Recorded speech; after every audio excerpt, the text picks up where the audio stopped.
Today I wanted to share my newest project, which was recorded entirely with a single mic, the SM7b. A big part of my motivation is to force myself to write and release a completely new and original song. I intend to prove that you can do great things with a limited budget, discipline, and a few good pieces of recording equipment. The SM7b is ubiquitous. It's one of those microphones every beginner recording musician, engineer, podcaster, or YouTuber is recommended. To be honest, people suggest it because it's a great mic. It has a mellow, some would say dark top end, an authoritative mid-range, and a natural, unhyped bottom end. To me, it sounds more like a classier, more refined SM57 or 58.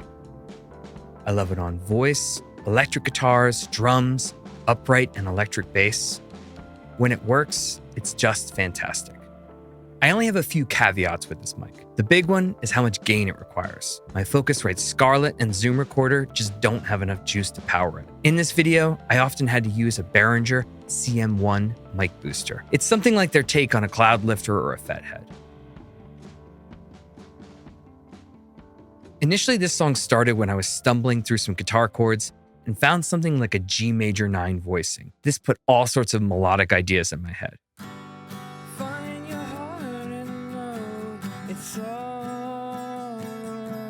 Every song starts with nonsense lyrics, but I kept coming back to this line all wrong, and I decided to build the chorus around it.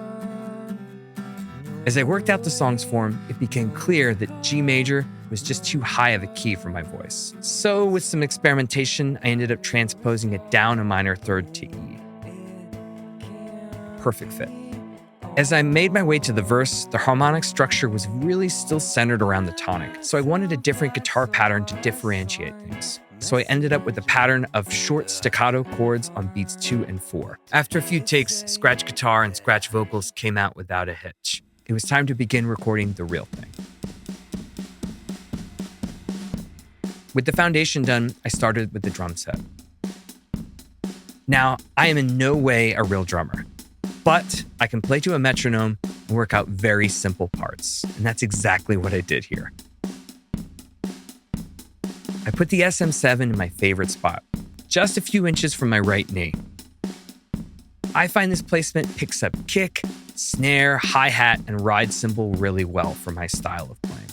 It requires a ton of EQ, some creative compression, and a trick that I picked up to fake a stereo image though. What I like to do is feed the process sound into a bus, apply delay, and pan it to the right. The center drums and pan delay give it like a fun, psychedelic, indie rock vibe.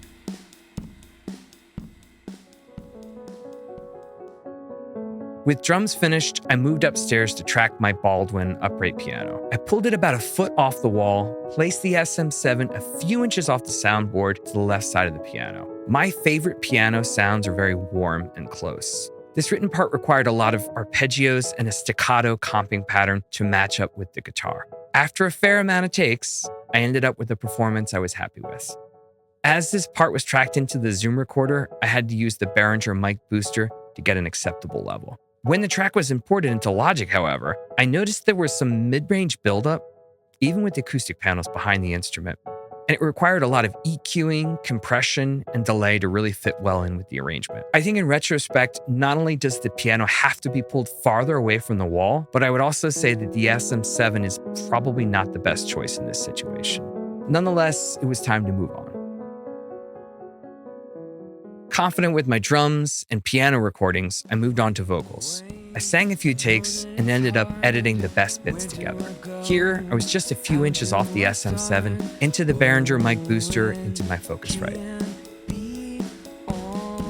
To get some contrast between the verses and choruses, I ended up adding a bit of extra overdrive to the verse tracks. I love using saturation to liven things up, and I find just a little bit can go a long way. One of my favorite traits about this mic is how much you can compress and process it and still get a very intimate and close sound. When I use a condenser, I tend to reach for delay much sooner. In this situation, I'm using EQ, compression, saturation, de-essing, soothe, and some pitch correction. I ended up really happy with the final result. As things were coming along really well, I moved on to bass.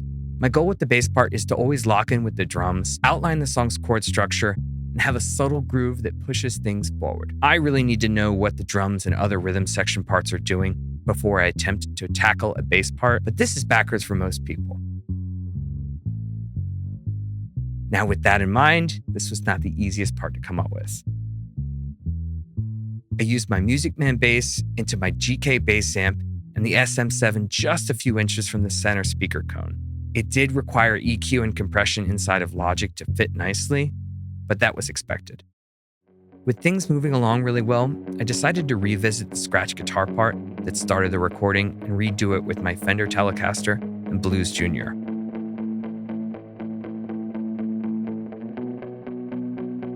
As I wanted different delay and reverb settings between the verse and the choruses, I ended up recording the rhythm part dry.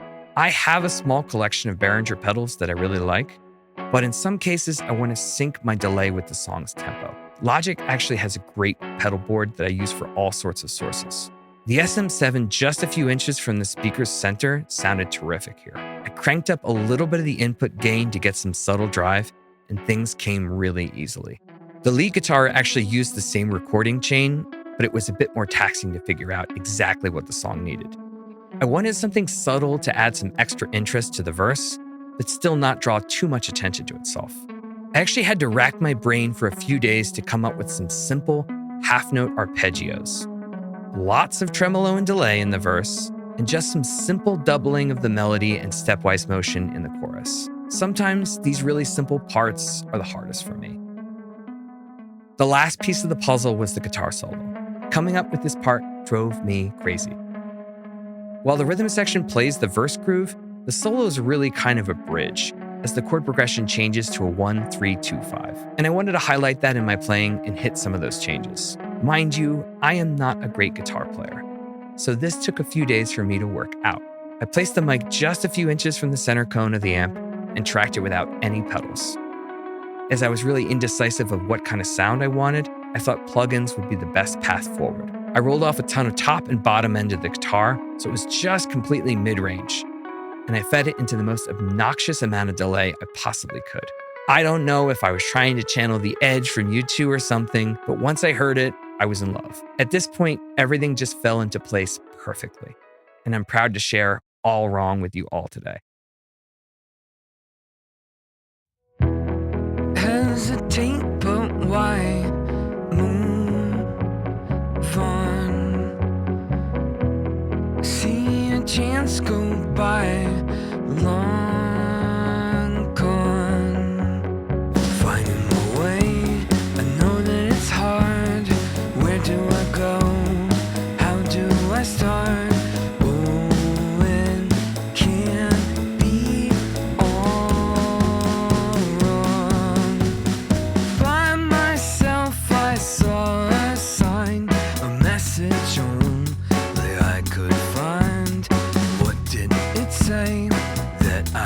Try, do what I like, how to reply.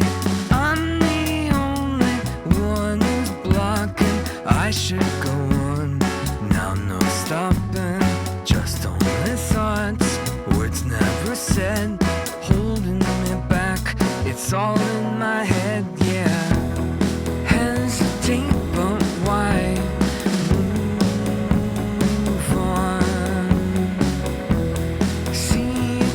Go by, long gone. Finding my way, I know that it's hard. Where do I go? How do I start? Oh, it can't be all wrong. One more time, I'll make a change. I'll redo, rearrange my doubts, all in my head.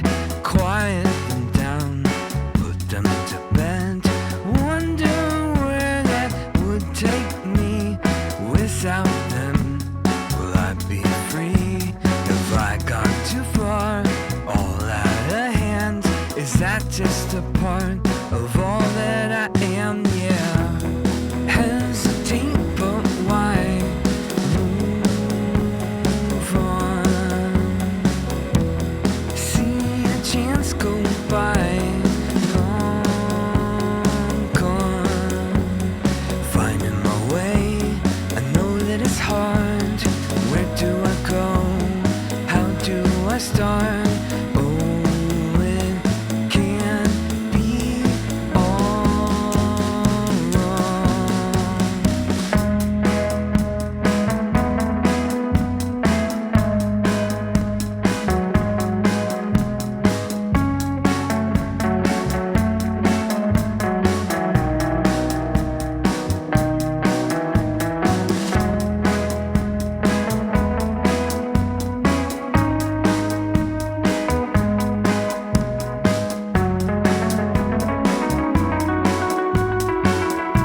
As I reflect on this song and this project, I've confirmed what I've always suspected about this microphone and great dynamic mics in general. While condensers, especially cheap ones, tend to hype up the bottom or top end of the frequency spectrum, these spots are not where the body of your mix should lie. The SM7's strong suit is its mid-range and the way dynamic capsules generally behave.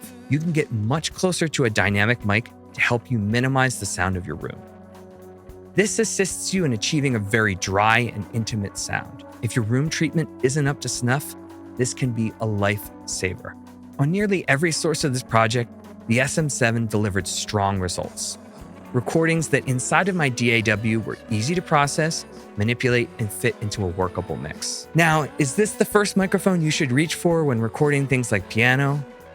No. But is it easy to EQ, compress, and slap effects on? Absolutely. I'm always of the belief that you should strive to get a great sound at the source. But you shouldn't be afraid to use the tools in your software to shape the sound you're after or the sound your mix demands. My only real warning with this mic is that it requires a ton of gain. So it's a good idea to think about a mic booster if your preamp isn't particularly strong. As always, focus on writing and arranging a great song. Don't make excuses, make music.